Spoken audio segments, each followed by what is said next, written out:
Hola a todos, soy Pilar Cortés, bienvenidos a mi consulta privada. En este episodio vamos a hablar del abuso sexual en la infancia y cómo podemos prevenirlo. Te invito a escuchar y en el proceso tal vez aprendas algo sobre ti y sobre los demás. Hoy nos comparte sus inquietudes una pareja, Pedro y Ana, y dicen: ¿qué tal, Pilar? Quisiéramos que nos ayudaras a tratar el tema del abuso sexual con nuestros hijos. Tienen 7, 6 y 3 años de edad. Siempre pensamos que el abuso sexual y el incesto era más común en niveles socioeconómicos bajos y que en ambientes más cuidados y con más educación sería algo raro. Recientemente abrieron una cuenta en Instagram en donde anónimamente mujeres de nuestra ciudad, una sociedad adinerada, comparten el abuso que sufrieron en su infancia o adolescencia. Son muchísimos los testimonios, todos de niñas de buenos colegios, y nos impresionó que en tantos casos los abusadores fueran familiares o conocidos de las niñas abusadas, abuelos, tíos, hermanos, primos. Estamos preocupados de que a nuestros hijos pueda pasarles algo así, pero se nos hace muy fuerte decirles que tienen que cuidarse de su abuelo, por ejemplo. Nuestros hijos adoran a sus abuelos y se nos hace que les meteríamos pensamientos horribles y necesarios que podrían acabar afectando esas relaciones. ¿Cómo podemos hablar con nuestros hijos y protegerlos de un abuso sexual sin hacerlos niños temerosos o desconfiados de sus seres queridos?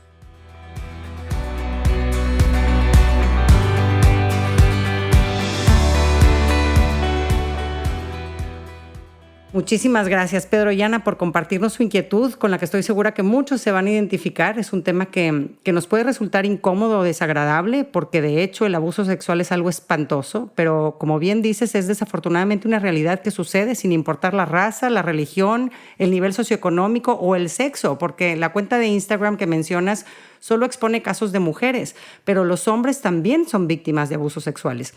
Se calcula que 1 de cada 4 mujeres sufre algún tipo de abuso sexual antes de los 18 años y 1 de cada 6 niños hombres también lo experimentan. Son menos, pero también son muchos.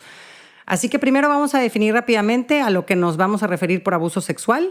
Nos referimos a una situación en la que un niño es utilizado para la estimulación sexual de otra persona o la gratificación de un observador. El abuso puede consistir en penetración, tocamientos o incluso actos sexuales sin contacto, como exponer a los niños a comportamientos eróticos de otras personas o a material pornográfico, enseñárselas. Eso también es abuso sexual. Y sigue siendo abuso incluso si el menor no puso resistencia o dio su consentimiento. Al niño no le corresponde decidir participar o no en una actividad sexual, como no le corresponde decidir si se toma un whisky en las rocas. No es algo que se le deja a su juicio porque es nocivo para su salud y no tiene la madurez para comprenderlo. Desafortunadamente es verdad lo que mencionan en su mensaje Pedro y Ana, que en la mayoría de los casos los abusadores sexuales son conocidos o familiares del niño. Solo un 10% de los casos reportados los agresores son extraños. El lugar más común en el abuso sexual intrafamiliar, por ejemplo, es la propia casa del niño. La mayoría de los abusadores es verdad que son hombres, aunque también hay mujeres que abusan.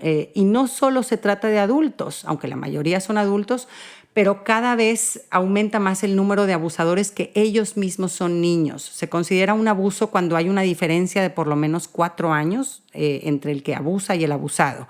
Y la alza en estas acciones atroces son un reflejo de las consecuencias devastadoras de la pornografía, que cada vez alcanza a más niños a edades cada vez más tempranas. Monkey see, monkey do, ¿no? El niño aprende lo que se le modela, lo que ve y lo imita.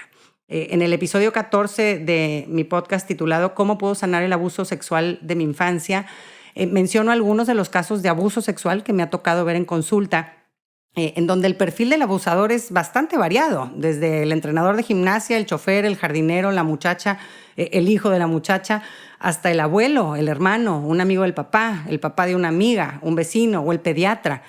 Si quieren encontrar más información valiosa sobre abuso sexual infantil, les recomiendo mucho este episodio, es el 14. Pero vamos un poquito más a fondo y repasemos qué comportamientos solemos ver en un adulto que abusa sexualmente a niños. Generalmente son personas que ignoran los límites de los demás, los límites sociales, emocionales o físicos. O sea, si hay un niño o un adolescente en el baño, entra, o ignoran o juzgan al niño si pone un límite como no quiero sentarme en tus piernas o no quiero quedarme a dormir en tu casa. Ay, qué malo, o qué grosero, yo tan amable, me lastimas con tu rechazo, ¿no? Buscan manipular muchas veces infundiendo culpas. A veces comparten información personal íntima con un niño o un adolescente para recibir consuelo y formar con ellos como un lazo de mayor intimidad. Es que pobre de mí, porque es que mi esposa no es cariñosa conmigo, ¿no? También suelen insistir en el contacto físico, no solo con abrazos o cargar a los niños, sino también con cosquillas o con luchitas y como que no respetan si el niño muestra algo de incomodidad en esa dinámica. Suelen tener interacciones secretas con niños o adolescentes, videojuegos por internet o mensajes de texto. Algunos de estos adultos pasan mucho tiempo relacionándose con niños o adolescentes en vez de hacerlo con amigos de su edad, y también pasan mucho tiempo solos con un solo niño, y hacen como muchos esfuerzos por ganarse la confianza del niño y de los papás, ¿no? Son extremadamente amables, regalos, favores, dinero, salidas especiales, ¿no? Es lo que se conoce como grooming, ¿no? Cuando el depredador prepara el camino para la actividad sexual más adelante, ¿no? Forma una amistad, un lazo. Esto es progresivo, es paciente, es lento, ¿no? Y va compartiendo secretos, lo empieza a abrazar cada vez más, ¿no? Estas personas que se excitan sexualmente cometiendo crímenes sexuales suelen vivir una doble vida o una vida oculta de la oficial, ¿no? Entre comillas, oficial. Esta doble vida hace que el individuo no sienta remordimiento ni asuma responsabilidad de sus actos criminales, o mucho menos que busque ayuda para sanar. Una persona con un trastorno pedófilo que abusa sexualmente de niños suele tener pocas o ninguna amistad con adultos de su edad. O si tienen algún amigo de edad similar, estos amigos muestran comportamientos similares de los que hemos mencionado, ¿no? Ahora, algunas señales de alerta que podemos ver en niños cuando están siendo víctimas de abuso sexual, ¿no? Alguna vez llegó una mamá a consulta muy preocupada porque decía, es que mi niño habla todo el día de las pompas y tu pompa y agarra mi pompa, y ¿no será que ya abusaron de él sexualmente? Pues no necesariamente, ¿verdad? Vamos a ver que sí puede ser una señal de que el niño está sufriendo un abuso o ha sufrido en el pasado un abuso, ¿no? Generalmente, y esta es la más clara, rechazan a ciertas personas o lugares que antes aceptaban, ¿no? No se quiere quedar solo con X persona en concreto o en X lugar en concreto, ¿no? Un niño que está sufriendo un abuso suele tener un cambio notorio de conducta, está más irritable, llora con facilidad, se le ve más retraído, algunos se muestran más a la defensiva ante el contacto físico. Hay veces que si se les pregunta sobre si tienen algún secreto, etcétera, se niegan a hablar sobre este secreto que puede compartir con un adulto o con un niño mayor. Si dibujan o escriben o juegan, a veces surgen comportamientos o imágenes sexuales inapropiadas a su edad. Muchos tienen regresiones en su conducta, vuelven a hacerse pipí en la cama. Estos niños a veces muestran nuevos comportamientos, lenguaje o conocimientos sexuales que no corresponden a su edad, y piensan en sí mismos o en su cuerpo como repulsivo, sucio o malo, ¿no? Y hay algunas veces, es poco común, pero hay veces que tienen signos físicos de abuso sexual. Son más raros, pero pueden incluir, por ejemplo, dolor, sangrado, secreción o otro trauma físico en los genitales, ¿no? Y antes de pasar a nuestros puntos prácticos, quisiera mencionar algunos de los errores más comunes relacionados con el abuso sexual infantil. ¿En dónde estamos fallando para prevenir este tema? Y el primero, y se relaciona con su preocupación de Pedro y Ana de que sus hijos no tengan imágenes del abuelo abusando de ellos, ¿no? Y esto tiene que ver con cómo influenciamos en la percepción del niño haciéndole preguntas sugerentes en forma repetitiva. O sea, en juicios en Estados Unidos se dieron cuenta de que la forma en la que estaban interrogando a los niños que habían declarado un abuso sexual o que se sospechaba que habían sido abusados sexualmente, en la forma en la que les preguntaban, estaban sembrando en sus cabezas imágenes que con el tiempo, después de mucha repetición, acababan estos niños creyendo que eran ciertas cuando no eran, ¿no? Por ejemplo, ¿es cierto que tu profesor te pidió que te sentaras en sus piernas y metió su mano por debajo de tu falda, ¿no? Este tipo de preguntas gráficas, repetitivas, forman lo que se conoce como memorias creadas, ¿no? Así que con el tiempo el niño cree realmente que la imagen que puede ver en su mente sí sucedió, porque la ve en su mente, se la imaginó, pero él la ve ahí, ¿no? Y lo que es más sorprendente es que el niño presenta los síntomas de estrés postraumático como si en verdad hubiera sufrido ese abuso.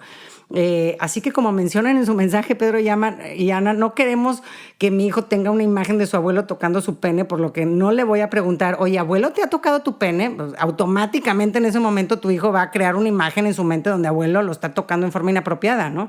Así que hay que cuidar que con nuestras preguntas no estemos sembrando imágenes de abuso. Otro error que cometemos es escuchar y creerle más al agresor que a la víctima. Los perpetradores generalmente minimizan, racionalizan o niegan rotundamente las acusaciones del niño que abusaron, ¿no? Y lo van a hacer de una forma extremadamente convincente, ¿no? Pero ya tenemos décadas de experiencia en estudios sobre este tema y todo nos indica que la vasta mayoría de las acusaciones, cerca del 95%, son ciertas. Realmente un niño no es que vaya a obtener un beneficio de una acusación así, más bien arriesga mucho si se atreve a contarlo, ¿no? Las víctimas te van a hablar de su verdadero dolor. De las víctimas vamos a comprender las manipulaciones y seducciones utilizadas por el abusador. No ganamos nada enfrentando o buscando respuestas del supuesto agresor. Otro error que cometemos es subestimar la existencia del abuso sexual en nuestra sociedad. Como bien dicen Pedro y Ana, creemos que esto no sucede en nuestro círculo cercano y no es así. Si bien la mayoría de las personas no somos abusadores sexuales, existe una minoría que está lastimando a nuestros niños y cualquier negación de esta realidad lo único que hace es abrirles camino a los perpetradores para que sigan lastimando en la oscuridad, en lo secreto y mantengan su crimen oculto. Otro error es creer que una persona que ha abusado sexualmente puede corregir su error fácilmente, ¿no? Si se lo está proponiendo, ya no lo va a volver a hacer, o pudo haber sido una situación de una vez, seguramente no va a volver a pasar, ¿no? Tuve un caso en consulta donde la hija fue abusada por su papá y años después esta hija dejó al cuidado de su papá a su propia hija. Pues, ¿cómo crees que este señor cuidó a su nieta?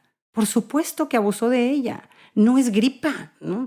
Y si bien hace 30 años se creía que una vez pedófilo, siempre pedófilo, ahora tenemos nueva información y tratamientos que nos permiten mirar con optimismo la sanación de estos desórdenes sexuales. Paul Fedorov es director de la Clínica de Comportamientos Sexuales en el Centro de Salud Mental de Ottawa, The Royal, al cual se le otorgó el premio máximo de la Asociación Psiquiátrica Americana, principalmente por sus técnicas revolucionarias para evaluar y tratar personas con desórdenes sexuales. Y Fedorov asegura que en los últimos 15 años la tasa de delitos de los agresores sexuales tratados en la Clínica de Comportamientos Sexuales bajó prácticamente a cero. Así que hay esperanza, es posible romper esta espiral destructiva de abuso que genera más abuso y se ramifica como cáncer. Lo único que se requiere es reconocer que se tiene un problema y poner la voluntad a trabajar para sanar. Otro error que cometemos en cómo manejamos los temas sexuales es cuando el abusador es un familiar. Algunas familias cometen el gravísimo error de encubrirlo para proteger la buena imagen de la familia ante la sociedad. No es un tema de buscar venganza, es un tema de protección de la infancia y de lealtad a nuestro hijo abusado. Si denunciamos, ayudamos a prevenir futuros abusos a otros niños. Podemos perdonar a la persona que lastimó a nuestro hijo, no guardarle rencor y desearle el bien, pero no es seguro que esté libre sin una supervisión o un tratamiento, ¿no? Además, imagínate lo que siente un niño cuando sus papás siguen encubriendo a su ofensor. Y otro factor que nos entorpece tremendamente en temas de prevención de abuso sexual es la ignorancia terrible de los papás sobre temas de sexualidad, por lo que hacen del tema un tabú, ¿no? Somos una generación que creció sin respuestas y ahora que nuestros hijos están expuestos a tanta información y tienen tantas preguntas, no tenemos ni idea de qué contestar. No hay nada más dañino que un tabú entre un niño y sus papás. Los tabúes nos aíslan, nos hacen sufrir en soledad. El secretismo sobre temas sexuales que se vive en tantas familias muchas veces es el territorio perfecto para que hayan abusos, ¿no? En mi página pueden encontrar un taller para papás de 1 hora y media para ayudarlos a hablar de sexualidad con sus hijos con naturalidad y con información de calidad, porque estamos realmente sin armas en esta generación y necesitamos entrenarnos en este tema para poder abrir ese canal con nuestros hijos. Ahora sí vamos a pasar en la práctica. ¿Qué podemos hacer los papás para proteger a nuestros hijos de un posible abuso sexual sin hacerlos inseguros o temerosos o desconfiados de los demás? Porque pues tenemos que permitir que nuestros hijos salgan al mundo, interactúen con quienes los rodean, pero es verdad que podemos brindarles los conocimientos que podrían salvarlos de ser víctimas. No tiene que ser una plática atemorizante, ¿no? Pero aquí vamos a ver algunos puntos que nos pueden ayudar a nosotros y a nuestros hijos a que sean menos vulnerables al abuso sexual. Número 1, haz del tema de la sexualidad una conversación natural, abierta y en positivo, desde chiquitos, ¿no? Alrededor del año, cuando se empiezan a descubrir que debajo de su panzota tienen un pene o una vulva, nombra la parte con naturalidad, deja que la vea, que la toque. Si respondemos diciendo, no, fúchila, cochino, el niño desde muy temprana edad va aprendiendo si los temas sexuales son algo de lo que se puede hablar en casa o no, si es algo bien visto en casa o no. Así que usa palabras reales para referirte a todas sus partes de su cuerpo con mucha naturalidad. Así como le enseñas cuál es la nariz y cuál es el pie, también enséñale cuál es el pene, el ano, los testículos, los pechos. Si un niño se siente cómodo usando estas palabras y saben lo que significan, pueden ayudarlo a hablar claramente si algo inapropiado sucede. Y asegúrate de que la primera información de que tu hijo reciba sobre el cuerpo humano sea de ti y desde el amor, en positivo. No quieres que lo primero que escuche tu hijo sobre sexualidad sea pornografía, abuso, violación, ¿no? En el episodio 21 de mi podcast titulado Errores y aciertos en la educación sexual puedes encontrar una guía para mantener este canal abierto con tu hijo desde una perspectiva saludable, bonita, de amor. Número 2, enséñale a tu hijo que algunas partes del cuerpo son íntimas, ¿no? Desde los 3 años ya puedes explicarle a tu hijo que sus partes íntimas se llaman íntimas porque no son para que todo el mundo las vea. Explica que mamá y papá pueden verlos desnudos, pero que la gente fuera de casa solo debe verlos con la ropa puesta. Y aquí va incluida la gente que puedes tener contratada dentro de tu casa, ¿no? La muchacha, el mozo, el chofer, esas personas. No es sano ni es coherente que vean o toquen a tu hijo en sus partes íntimas, ¿no? Y resulta muy confuso para un niño que la muchacha que acaba de entrar a trabajar a tu casa lo está viendo sentado en el baño y le limpia las pompas, ¿no? Explícale que el doctor puede verlo sin ropa porque mamá y papá están ahí con ellos mientras él está revisando su cuerpo, ¿no? Y ayudarlo a promover la autonomía de tu hijo para ir al baño, para vestirse, para bañarse. Enséñale a lavarse sus partes íntimas para que no tengan que depender de otros, ¿no? Dile a tu hijo que nadie debe tocar sus partes íntimas y que nadie debe pedirle que toque las partes íntimas de otra persona. A veces a los papás se nos olvida esta segunda parte y es bien importante. El abuso sexual a menudo comienza con el perpetrador pidiéndole al niño que lo toque a él o a alguien más. Número 3, empodera a tu hijo sobre su propio cuerpo. Reconócele el poder que tiene su hijo sobre su cuerpo para poner límites. No los acostumbres a tener muestras de afecto con las que se sientan incómodos. Y respeta, por ejemplo, cómo prefiere saludar a otros adultos. No lo obligues a dar un abrazo fuerte o un beso. Dale un abrazo a mi amiga, ¿no? Pero pues si no la conoce, ¿no? Nuestras expresiones corporales deberían de ir de acuerdo a nuestros lazos afectivos. Pero a veces por quedar bien y buscar agradar forzamos a nuestros hijos a tener muestras de afecto corporal con las que no se sienten cómodos y en un posible abuso en el futuro no le van a hacer caso a estas señales. Está bien si tu hijo se siente cómodo saludando así con su manita desde lejos y le hace bien que vea que tú respetas eso, ¿no? Número 4, explícale a tu hijo la diferencia entre un secreto bueno y un secreto malo. Esto yo creo que es de lo más importante, ¿no? Un secreto bueno es algo que escondes por un tiempo, pero después se lo vas a decir a esa persona, le va a hacer una sorpresa, le va a dar felicidad, tipo un postre, un regalo, una fiesta de cumpleaños, etcétera, ¿no?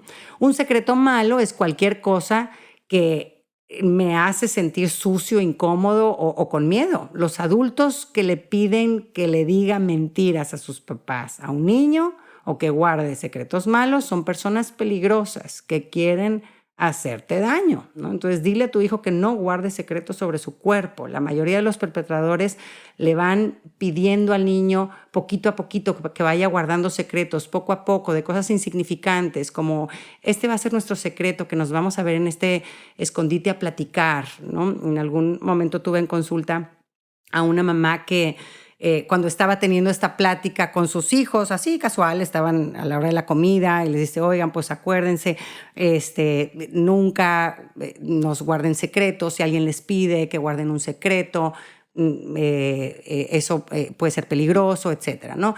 Y que en ese momento ve ahí sí la carita de su hijo como con sonrisita y dijo, híjole, ahora sí, aquí hay algo, ¿no? Y poco a poco este niño dijo, bueno, pues es que, pero le costaba el niño, ¿no? Dice, y la mamá decía, no, y yo te prometo que no te voy a regañar y cuéntame y qué, y le empezó a contar, le dijo, bueno, pues es que el otro día salí afuera y pues se apareció este vecinito, ¿no? El niño tenía 9 años, el vecinito de 17, y pues me dijo que si nos íbamos a un lugarcito por allá, y entonces ahí platicamos, y pues me dijo qué edad tenía yo, le dije que 9, y entonces me dijo, ay, entonces ya tienes edad de tener un Big Brother. Y pues, ¿cómo que un Big Brother? Pues sí, es alguien que es un poquito más grande que tú, pero pues te va ayudando a explicarte cosas de la vida que tú todavía no sabes o no sé qué, ¿no? Y entonces que este niño muy lindo le decía, ay, pues yo tengo a mi papá, ¿no? Le decía a este niño, no, tiene que ser alguien más chavo, ¿no? Entre los 17 y los 20 años, ¿no? Y pues en la privada solamente había él de esa edad, ¿no? Entonces, yo puedo ser tu Big Brother y ese va a ser nuestro secreto, no se lo cuentes a nadie, ¿no? Eso es el inicio de un grooming, ¿no? Ahí estaba empezando, en efecto, después con el tiempo se dieron cuenta que en esta familia pues habían muchos problemas y demás. Y aquí, gracias a Dios, pues la mamá pudo entrar justo a tiempo y sin necesidad de ir a describir otras actividades, etcétera. Ya después, con el tiempo, pues pudieron hablar de esta situación en donde pues el niño agradeció y se dio cuenta de cómo sus papás pudieron protegerlos al tener este canal de comunicación abierto entre ellos, ¿no? Y ya que empiezan a tener prácticas sexuales con el niño, los abusadores le dicen que mantenga el abuso en secreto, ¿no? A veces muy amablemente, tipo, me encanta jugar contigo, pero si le dices a alguien más a lo que jugamos, pues ya no me van a dejar volver, ¿verdad? O también puede ser una amenaza así más violentona, ¿verdad? Oye, este es nuestro secreto y si le dices a alguien, pues voy a decir que fue idea tuya y te vas a meter en problemas, ¿verdad? Entonces, dile a tus hijos que no importa lo que otras personas les digan, los secretos sobre su cuerpo no están bien y que siempre deben contarte a ti para mantenerse a salvo. Número 5, explícale a tu hijo que el contacto físico que se pudiera dar en estos secretos malos podría hacerle cosquillitas o sentirse rico. Hay veces que el contacto físico en un abuso sexual no le provoca dolor al niño, hay veces que sí, pero hay veces que le provoca placer y eso resulta confuso y es difícil que el niño lo identifique tajantemente como algo malo. Así que en vez de usar caricias malas, que a veces anda por ahí este término, podemos enseñarle a nuestros hijos el término caricias secretas, ¿no? Que son las que suelen ir incluidas en los secretos malos. Número 6, enséñale a tu hijo cómo salir de situaciones incómodas o peligrosas, ¿no? A algunos niños les cuesta trabajo decir no a las personas, especialmente a niños mayores o adultos.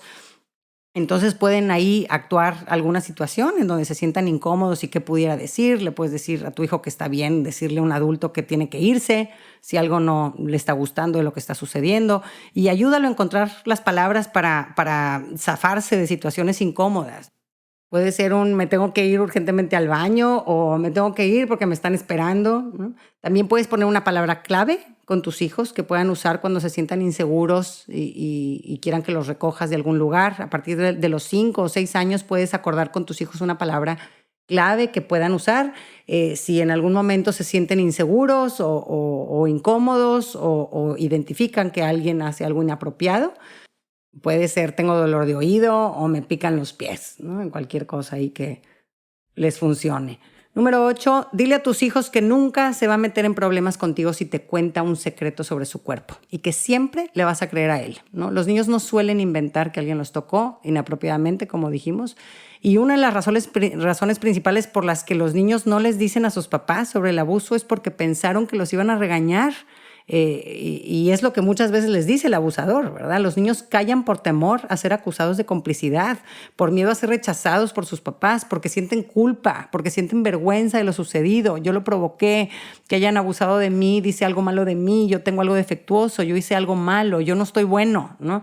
Y si en efecto los papás del niño tienen un estilo autoritario y punitivo en vez de receptivo y abierto al diálogo, las probabilidades de que el niño no sea sincero con los papás es muy alta. Estos niños ya están acostumbrados a sufrir en soledad, a que no les sirve de nada compartir sus emociones con sus papás y que tienen que arreglárselas solitos, ¿no? En el episodio 16, titulado Mi hijo no me cuenta nada, hablamos más a fondo de cómo ayudar a nuestros hijos a que se sientan cómodos compartiéndonos sus cosas personales.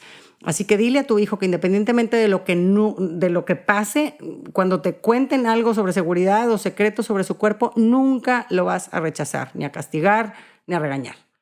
Número 9, dile a tu hijo que estas reglas se aplican también con personas que conoce, incluso con otros niños o familiares, ¿no? Mamá y papá pueden tocar tus partes íntimas cuando te limpiamos o si necesitas crema, pero nadie más debe tocarte ahí.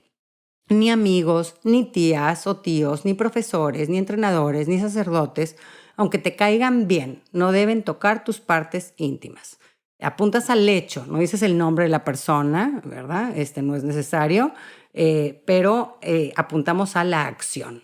Y número 10, asegúrale a tu hijo que si te confiesa un secreto, lo sabrás manejar de una forma pacífica. Muchos niños tienen miedo de las consecuencias que su confesión pueda tener en el agresor o en su familia. Los niños no quieren que se rompa su familia, no quieren peleas, no quieren violencia, ni siquiera quieren venganza, ¿no? Y muchas veces deciden callar para evitar conflicto. Por eso los niños que tienen papás explosivos o peleoneros no suelen confiarles muchas cosas por miedo a su reacción descontrolada. Una mamá vino hace tiempo a consulta y me contó que cuando estaba platicando con su hija de 6 añitos de estos temas, ¿no? Nadie debe tocar tus partes íntimas. Su hija le dijo así casual, sí, como me hizo mi tío X, ¿no? Y la mamá pues obviamente se quiso morir, pero haciendo lo posible por mantener la calma, le dice a su hija, cuéntame, ¿cómo te hizo? Y la niñita frotaba su vulva con su mano así abierta, ¿no? Y pues hizo lo posible por disimular su shock la mamá y le explicó tranquilamente que lo que hizo el tío estaba mal y que ella hizo muy bien en contárselo a su mamá y que ya no te vamos a dejar sola con ese tío porque no supo cuidarte bien, ¿no? Punto. La niña no tiene por qué estar involucrada en nada más con esa persona, no le corresponde tener un cara a cara con el agresor para desmentirlo, ni presenciar llamadas dramáticas por teléfono, tú llorando, reclamándole. Este es un tema de adultos que hay que manejar entre adultos sin seguir embarrando a los niños afectados ni exponerlos a dramas, ¿no? Tu niña que se vaya a jugar y siga siendo niña, dale gracias a Dios de que tienes esa relación de apego seguro tan abierta y de tanta confianza con ella que te contó lo que sucedió sin miedo, ¿verdad? Y sigan teniendo esa conversación abierta y esas experiencias presentes, ¿no? Entre los papás y el hijo que tuvo una experiencia así, ¿no? Cuando un niño siente el apoyo y la protección de sus papás en un tema de abuso, las consecuencias no llegan a ser ni la mitad de destructivas como las que experimentan cuando viven estos abusos en soledad y en forma prolongada en el tiempo. Y todo esto que hablamos aquí son mensajes que hay que repetir de vez en cuando en momentos espontáneos, no de forma obsesionada todos los días, ni mucho menos, ¿verdad? Pero es verdad que una sola conversación no suele ser suficiente, ¿no? Entonces sí, de vez en cuando necesitamos ciertos recordatorios. Lo puedes hacer a la hora del baño, o cuando lo llevas al pediatra, o cuando tus hijos andan corriendo encuerados en el jardín mientras les echas manguerazos, o vistiéndose en la mañana, ¿no? Pero hay que estar repitiéndolo de vez en cuando para mantenerlo fresco, ¿no? Muchas gracias por escucharme. Espero que estas reflexiones nos ayuden a todos a proteger la infancia de nuestros niños. Enseñamos a nuestros hijos todo tipo de formas de mantenerse a salvo. Les enseñamos a estar atentos a la estufa caliente, a no machucarse los dedos con el cajón. Les enseñamos a cruzar la calle. Pues así igual no dejemos de lado la enseñanza de cómo mantener la seguridad del cuerpo. Si te sirvió esta información, compártela con más gente y sigue mi podcast, donde cada semana aprendemos cosas nuevas sobre paternidad, salud mental y matrimonio. Un abrazo a todos.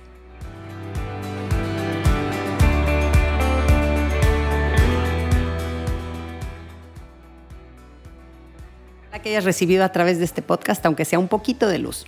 Si te gustó lo que escuchaste, suscríbete y aliméntate semanalmente con contenido que te ayudará a construir una vida mejor.